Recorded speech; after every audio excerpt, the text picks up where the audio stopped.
నమస్కారం vision news కి స్వాగతం। ఈనాటి వార్తలు। ఇళ్లు ఇళ్ల స్థలాలపై కూటమి నాయకులు ఎన్నికల్లో ఇచ్చిన హామీలను వెంటనే అమలు చేయాలని, లేని పక్షంలో దశలవారీగా ఉద్యమాలు చేస్తామని సిపిఐ రాష్ట్ర సమితి సభ్యులు కలిశెట్టి వెంకట్రావు ప్రభుత్వాన్ని హెచ్చరించారు। అర్హులైన పేదలకు ఇళ్ల స్థలాలు ఇవ్వాలని, ఇంటి నిర్మాణానికి 5 లక్షల రూపాయలు కేటాయించాలని కోరుతూ శుక్రవారం సిపిఐ ఆధ్వర్యంలో తాడేరు గ్రామంలో ఇళ్లు లేని నిరుపేదలతో ఇళ్ల స్థలాలకే వ్యక్తిగత అర్జీలు పూర్తి చేయించారు। ఈ సందర్భంగా కలిశెట్టి మాట్లాడుతూ ఇళ్ల స్థలాల అర్జీదారులతో ఈ నెల 15వ తేదీన కలెక్టరేట్ వద్ద ధర్నా నిర్వహించి వ్యక్తిగత దరఖాస్తులను కలెక్టరేట్ కు అందజేస్తామని, పెద్ద సంఖ్యలో అర్జీదారులు ఈ కార్యక్రమానికి తరలి రావాలని కోరారు। సిపిఐ జిల్లా కార్యవర్గ సభ్యులు ఎం సీతారాం ప్రసాద్, జిల్లా సమితి సభ్యుడు మల్లుల శ్రీనివాసరావు, ప్రజానాట్య మండలి నాయకులు చాన్ బాషా, పెద్ద సంఖ్యలో అర్జీదారులు ఈ కార్యక్రమంలో పాల్గొన్నారు। హోలీ పండుగను గ్రామంలో యువత, చిన్నారులు ఆనందోత్సాహాలతో జరుపుకున్నారు। ఒకరిపై ఒకరు రంగులు చల్లుకొని హోలీ శుభాకాంక్షలు తెలుపుకున్నారు। అత్తిలి పరిసర గ్రామాల్లో యువత కాలువల్లో, చెరువుల్లో స్నానాలు చేసి ఉత్సాహంగా గడిపారు। అత్తిలి రామన్నపేటలో గల శ్రీ ఐశ్వర్యదుర్గ అమ్మవారికి శుక్రవారం విశేష పూజలు జరిగాయి। గ్రామానికి చెందిన పోలిశెట్టి చంటి సౌజన్యంతో పేదలకు అన్నదానం చేశారు। కార్యక్రమంలో ఆలయ కమిటీ చైర్మన్ దాసరి నాగరాజు, భక్తులు పాల్గొన్నారు। పిఠాపురంలో జరిగే జనసేన పార్టీ 12వ ఆవిర్భావ సభకు అత్తిలి మండలం పాలూరు గ్రామం నుండి జన సైనికులు బస్సుపై తరలి వెళ్లారు। గ్రామం నుండి బస్సుపై 50 మంది జన సైనికులు, వీర మహిళలు వెళ్లినట్టు జనసేన నాయకులు తెలిపారు। పాలూరు గ్రామం నుండి వెళ్లినటువంటి జన సైనికులు తోరం సత్యబాబు, మామిడిపల్లి శ్రీనివాసు, పేరిచెర్ల రామనాయుడు, కొండేటి శివ, తోరం వాసు, పేరిచెర్ల వెంకన్నబాబు, తోరం సునీలు తదితరులు ఈ కార్యక్రమానికి వెళ్లారు।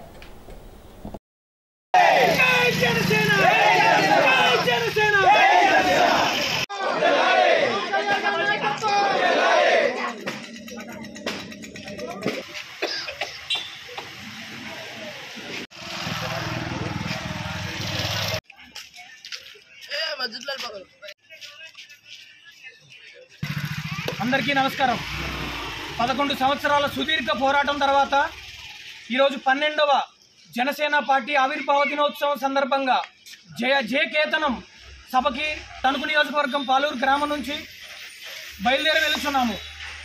దయచేసి ఈ సభకి అందరూ విచ్చేసి విజయవంతం చేయాల్సిందిగా కోరుకుంటున్నాను। వచ్చిన ప్రతి ఒక్కరూ క్రమశిక్షణతో పవన్ కళ్యాణ్ గారి నాయకత్వాన్ని బలపరిచి ఈ 12వ ఉత్సవాన్ని, జయకేతనాన్ని విజయవంతం చేయాల్సిందిగా కోరుతున్నాం। జనసేన ఆవిర్భావ దినోత్సవాన్ని అత్తిలిలో మండల జనసేన అధ్యక్షుడు దాసం ప్రసాద్ ఆధ్వర్యంలో ఘనంగా నిర్వహించారు। ప్రసాద్ పార్టీ పతాకాన్ని ఆవిష్కరించారు। పార్టీకి ఉప ముఖ్యమంత్రి పవన్ కళ్యాణ్ కు అనుకూలంగా నినాదాలు ఇచ్చారు। అనంతరం పిఠాపురంలో జరిగే భారీ బహిరంగ సభకు 100 కార్లలో భారీగా తరలి వెళ్లారు। అయ్యప్ప స్వామి జన్మదినోత్సవం సందర్భంగా అత్తిలి రైల్వే స్టేషన్ రోడ్లో గల శ్రీ భూ సమేత బాలాజీ వెంకటేశ్వర స్వామి ఆలయంలో గల అయ్యప్ప స్వామి వారికి 108 కేజీల అన్నాభిషేకం నిర్వహించారు। శ్రీ ధర్మశాస్త్ర మూలమంత్ర హోమం, శ్రీ అష్టలక్ష్మి మూలమంత్ర హోమం నిర్వహించారు। ఆలయ అర్చకుడు వాడపల్లి సత్యనారాయణాచార్యులు, వల్లి వెంకటేష్, సూర్యతేజ ఆధ్వర్యంలో పూజా కార్యక్రమాలు నిర్వహించారు।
Yes.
మండలం గుమ్మంపాడు శివారు శ్రీహరి ప్రహ్లాదపురంలో గల సుబ్రహ్మణ్యేశ్వర గో మహాలక్ష్మి సమేత వరాహ లక్ష్మీ నరసింహస్వామి వారి ఆలయంలో స్వామివారి కళ్యాణోత్సవంలో భాగంగా భారీ అన్న సమారాధన కార్యక్రమం నిర్వహించారు. 9,000 మంది భక్తులు అన్నదానంలో పాల్గొన్నారు. ఈ సందర్భంగా సదస్యం స్వామివారి పుష్పయాగోత్సవాన్ని ఘనంగా నిర్వహించారు. ఆలయ చైర్మన్ పులవర్తి గిరిజ, అర్చకులు శ్రీహరి గోపాల్, ఆలయ గురువు రవీంద్ర ఫణిగోపాల్, పూర్ణిమ, ములపాక విశ్వభారతి ఆధ్వర్యంలో ఈ కార్యక్రమాలు జరిగాయి. బల్లిపాడు గ్రామంలో వేంచేసి ఉన్న శ్రీ రుక్మిణి సత్యభామ సమేత మదన గోపాల స్వామివారి కళ్యాణ మహోత్సవంలో భాగంగా శుక్రవారం స్వామివారికి చక్రస్నాన కార్యక్రమం వైభవంగా నిర్వహించారు. ఉదయం శ్రీ స్వామివారి ఆలయంలో హోమ పూజలు చేశారు. మహిళా భక్తులు రోళ్లలో పసుపు కొమ్ములను దంచి పసుపు చేసి స్వామివారి ఉత్సవమూర్తులకు పూసి పూజాధికాలను చేశారు. నర్సాపురంకు చెందిన వేద పండితులు పెద్దింటి అనిల్ కుమార్ ఆచార్యుల ఆధ్వర్యంలో శాస్త్రోక్తంగా పూజలు జరిగాయి. శ్రీ స్వామివారి చక్రాన్ని పల్లకీలో ఉంచి మేళతాళాల నడుమ కొలన వద్దకు చేరుకుని చక్ర స్నానం చేయించారు. భక్తుల శిరస్సుపై స్వామివారి చక్రాన్ని ఉంచి స్నానాలు ఆచరించారు. పెద్ద సంఖ్యలో భక్తులు ఈ చక్ర స్నానంలో పాల్గొని స్వామివారిని దర్శించుకున్నారు. ఈ కార్యక్రమంలో ఆలయ ఈవో లోక్నాథ్ శ్రీనివాస్, ఉత్సవ కమిటీ సభ్యులు గారపాటి వెంకట సుబ్బారావు, గారపాటి శివకృష్ణ అశోక్, బుద్దాల భాస్కర్ రావు, ఆకుల వెంకటేశ్వరరావు, తోట నాగవెంకట శివ గణేష్, ప్రగడ నాగవెంకట శివదుర్గా గణేష్, గూనా పవన్ మణికంఠ గోపాలకృష్ణ, గునుపూడి నరేష్, పెచ్చెట్టి సత్యనారాయణ, కొల్లి సంతోషం, కోటి చుక్కల పోతురాజు తదితరులు పాల్గొన్నారు. తణుకు మున్సిపాలిటీ పరిధిలోని టీవేమవరం, డిఎల్కే రోడ్ ఏరియాల్లో స్వర్ణాంధ్ర స్వచ్ఛాంధ్ర అవగాహనను మరియు ఫ్రైడే డ్రైడే కార్యక్రమంను సబ్ యూనిట్ జి వెంకటేశ్వరరావు క్షేత్రస్థాయిలో పరిశీలించి మాట్లాడుతూ స్తబ్దతగా ఉన్న చిన్న చిన్న మంచినీటి నిల్వలు మరియు పారని మురుగునీటి నిల్వలు దోమలకు ఉత్పత్తి స్థావరాలని, గృహవాసులు అందరూ ఫ్రైడే డ్రైడే పాటించడం ద్వారా దోమ పుట్టుకకు చెక్ పెట్టాలని, తద్వారా దోమకాటు వ్యాధుల బర్డెన్ను కనీస స్థాయికి తగ్గించాలని సూచించారు.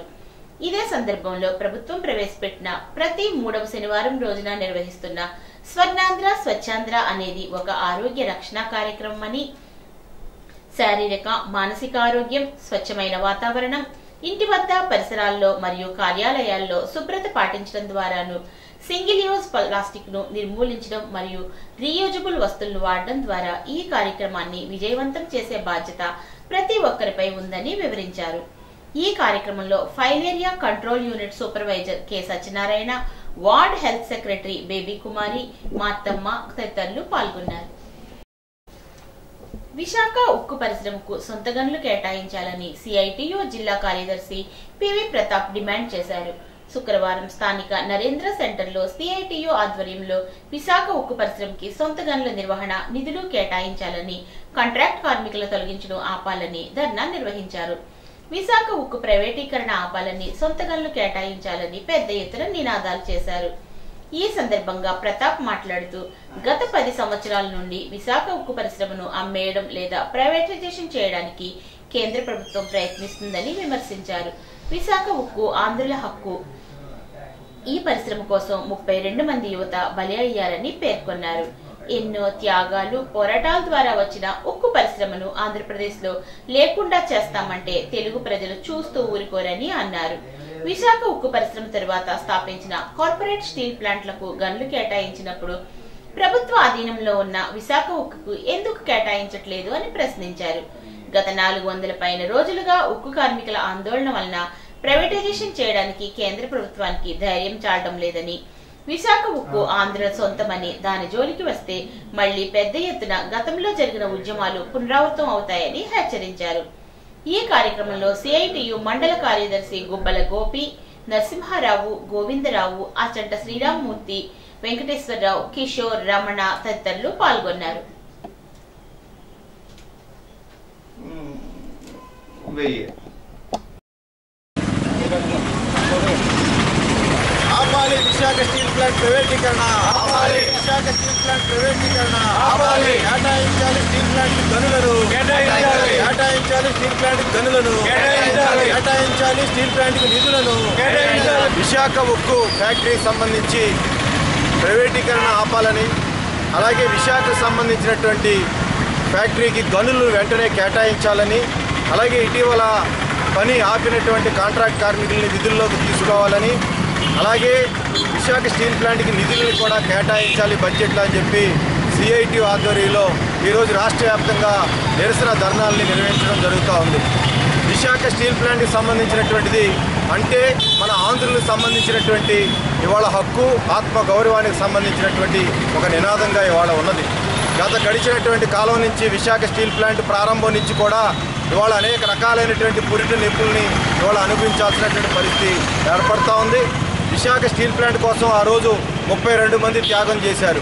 ఇవాళ దాన్ని నడుపుతున్నటువంటి క్రమంలో ఎన్నో సంవత్సరాల నుంచి ఇవాళ పనిచేస్తున్నప్పటికి కూడా దాని ద్వారా ఇవాళ కేంద్ర రాష్ట్ర ప్రభుత్వాలకి డివిడెండ్ల రూపంలో ఇవాళ వేల కోట్ల రూపాయలు ఇవాళ చెల్లించడం జరుగుతున్నా దానికి ఈరోజు కూడా గనులు కేటాయించకపోవడం అనేటువంటి దాన్ని నేను సిఐటిగా తీవ్రంగా ఖండిస్తూ ఉన్నాం. ఇది అత్యంత దారుణం.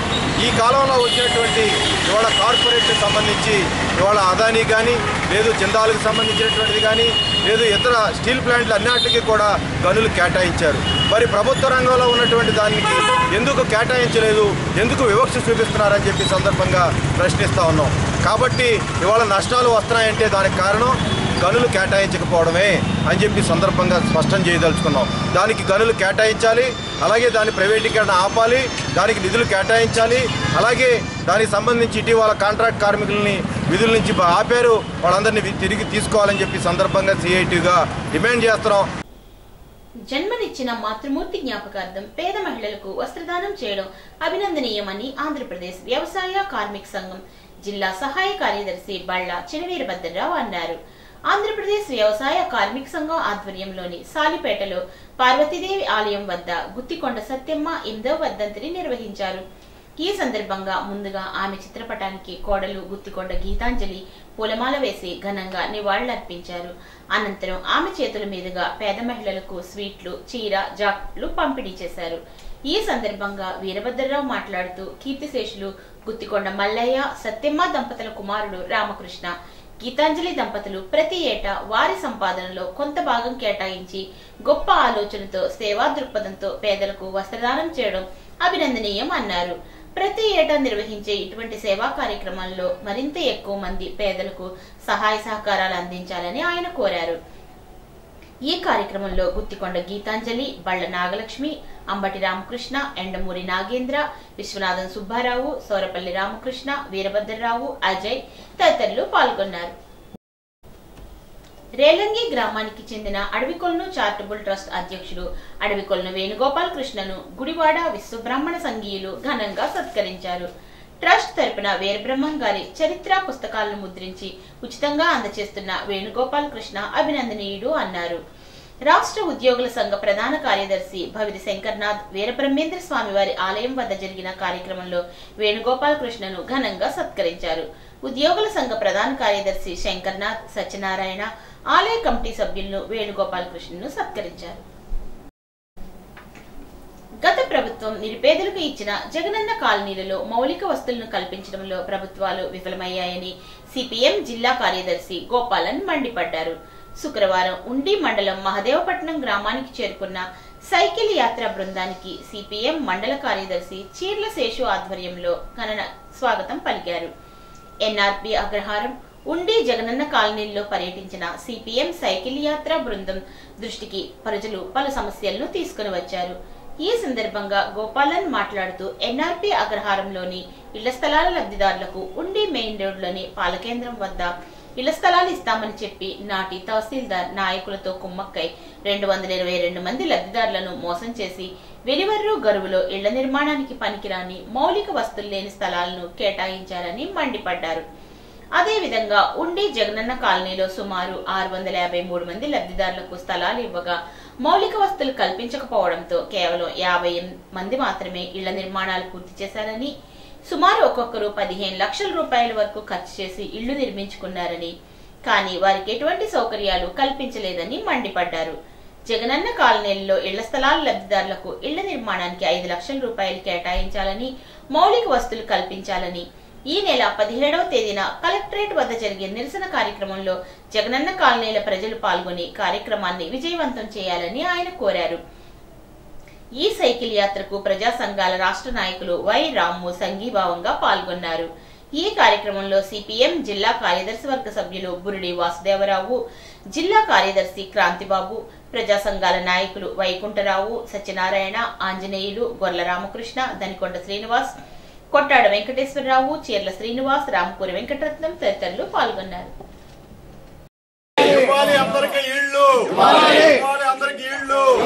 ఇళ్ల నిర్మాణం కోసం తీసుకున్న బ్యాంకు రుణాలను జయప్రదం చేయండి. సిపిఎం చైతన్య సైకిల్ యాత్రను, సిపిఎం జిల్లా సైకిల్ యాత్రను. సైకిల్ యాత్ర గత వారం రోజులుగా కొనసాగుతూ ఉంది. మేము వందలాది కాలనీల్ని సందర్శించాం. వేలాది మంది ప్రజానీకంతో మాట్లాడాం. ప్రజలు, ముఖ్యంగా పేదలు తీవ్ర ఆవేదనతో ఉన్నారు. ప్రధానంగా దాదాపు జిల్లాలో 25,855 మందికి 2014-19 టైంలో కట్టుకున్న ఇళ్లకి ఇప్పుడు కూడా బకాయిలు రాలేదు. ఇది అత్యంత బాధాకరం. ప్రభుత్వం ఇచ్చే సహాయమే చాలా తక్కువ. ఆ సహాయం కూడా రాకపోవడం వల్ల అప్పులు చేసి వడ్డీలు కట్టలేక నానా ఇబ్బంది పడుతున్నారు. కాబట్టి తక్షణమే ఆ ఎన్టీఆర్ హౌసింగ్ స్కీమ్ కింద బకాయిలు 40,78 లక్షల రూపాయలు జిల్లాలో బకాయి ఉంది. దాన్ని విడుదల చేయమని చెప్పేసి ప్రభుత్వాన్ని డిమాండ్ చేస్తున్నాం. అది ఒక విషయం. రెండో విషయం, మాకు ప్రధానంగా మా దృష్టికి వచ్చింది ఏంటంటే, ఇళ్ల స్థలాలు ఇచ్చారు కొన్ని గ్రామాల్లో. ఆ ఇళ్ల స్థలాలు ఎక్కడ ఇచ్చారంటే, ఉదాహరణకి ఉండి మండలం ఎన్ఆర్పి అగ్రహారంలో మనం ఇక్కడ ఉన్నాం. ఎన్ఆర్పి అగ్రహారంలో ఇళ్ల స్థలాలు 222 మందికి మహదేవపట్నం గ్రామంలో ఇచ్చారు. వీళ్ళందరూ కూడా మండల కేంద్రానికి సమీపంలో మండల కేంద్రంలో ఉన్నారు. వీళ్ళని తీసుకెళ్లి ఇంకా వెనక్కి ఇస్తే వీళ్ళెవరు కూడా ఇళ్ల స్థలం అవసరం, సొంత ఇల్లు కావాలని కోరుకుంటున్నారు. వెంటనే వీళ్ళు అప్పుడే అభ్యంతరం పెట్టారు. మాకు అంత దూరం ఇస్తే మాకు నివాస యోగ్యం కాదు, మా గ్రామంలో మాకు ఇవ్వండి, మా గ్రామంలో ప్రభుత్వ భూమిని చూపిస్తామని చెప్పినప్పటికీ కూడా ప్రభుత్వ భూమిని ఇక్కడ ఇవ్వడానికి ఇష్టపడక ఎక్కడో కొనుగోలు చేసిన భూమిని ఇచ్చారు. మరి కొనుగోలు చేయడంలో మహత్యం ఏంటో అర్థం కాకుండా పరిస్థితి ఉంది. అందువల్ల మేము ఆ పట్టాలు మహదేవపట్నం గ్రామస్తులకి ఇచ్చి ఇక్కడ ఈ స్థల సేకరణ చేసి ఇక్కడ స్థలం ప్రభుత్వ భూమి ఉంది కాబట్టి ఇక్కడ ఇవ్వాలని చెప్పేసి మేము కోరుతా ఉన్నాం. పాలకొల్లులో పలు అభివృద్ధి కార్యక్రమాల్లో రాష్ట్ర మంత్రులు సత్యకుమార్ యాదవ్, నిమ్మల రామానాయుడు పాల్గొన్నారు. 100 పడకల ఏరియా ప్రభుత్వ ఆసుపత్రిలో డయాలసిస్ సెంటర్ ను మంత్రి రామానాయుడుతో కలిసి మంత్రి సత్యకుమార్ యాదవ్ ప్రారంభించారు. గత టీడీపీ ప్రభుత్వంలో మంజూరైన 12,60,00,000తో నిర్మితమవుతున్న ఆసుపత్రి భవన నిర్మాణ పనులు, ఫోటో ఎగ్జిబిషన్ ను మంత్రులు పరిశీలించారు. గత జగన్ ప్రభుత్వంలో ఆరోగ్య శాఖను భ్రష్టు పట్టించగా నేటి ఎన్డీఏ సర్కార్ దానికి పునరుజ్జీవం పోసిందని మంత్రి రామానాయుడు అన్నారు. చంద్రబాబు నిరుపేద వర్గాలకు అన్ని రకాల వైద్యం అందేలా బడ్జెట్ లో 19,264 కోట్లను కేటాయించిందని తెలిపారు. గత ప్రభుత్వం నిలిపివేసిన ఎన్టీఆర్ వైద్య సేవ, ఎన్టీఆర్ బేబీ కిట్స్ ను కూటమి ప్రభుత్వం పునరుద్ధరించిందని, 2,000 కోట్ల బకాయిల్లో ఇప్పటికే 1,300 కోట్లు కూటమి ప్రభుత్వం చెల్లించిందని మంత్రి రామానాయుడు చెప్పారు. జగన్ 5 ఏళ్ల పాలనలో అమరావతి రాజధాని, పోలవరం వంటి ప్రాజెక్టులే కాదు వైద్య రంగాన్ని కూడా పూర్తిగా విధ్వంసానికి గురిచేశారని విమర్శించారు. తాడేపల్లిగూడెం మండలం కుంచనపల్లి వద్ద జాతీయ రహదారిపై రోడ్డు ప్రమాదంలో 3 మృతి చెందారు. జాతీయ రహదారి పనులు చేస్తున్న వాహనాన్ని ఏలూరు వైపు నుంచి తణుకు వైపు వెళ్తున్న శాంత్రో కారు ఢీకొట్టడంతో ఈ ప్రమాదం జరిగింది. ఈ ప్రమాదంలో కారులో ఒకే కుటుంబానికి చెందిన 3 మృతి చెందారు.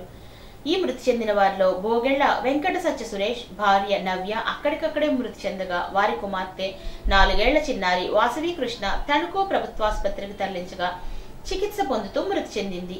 మరొకరు ఉప్పులూరు శ్రీరమ్య పరిస్థితి విషమంగా ఉండడంతో రాజమండ్రి ప్రైవేట్ ఆసుపత్రికి తరలించారు. వీరంతా హైదరాబాద్ నుండి మండపేటలోని ఏడిదకు వెళ్తుండగా ప్రమాదం జరిగింది. పోలీసులు ఘటనా ప్రదేశానికి చేరుకుని దర్యాప్తు చేస్తున్నారు. వార్తలకు స్వల్ప విరామం.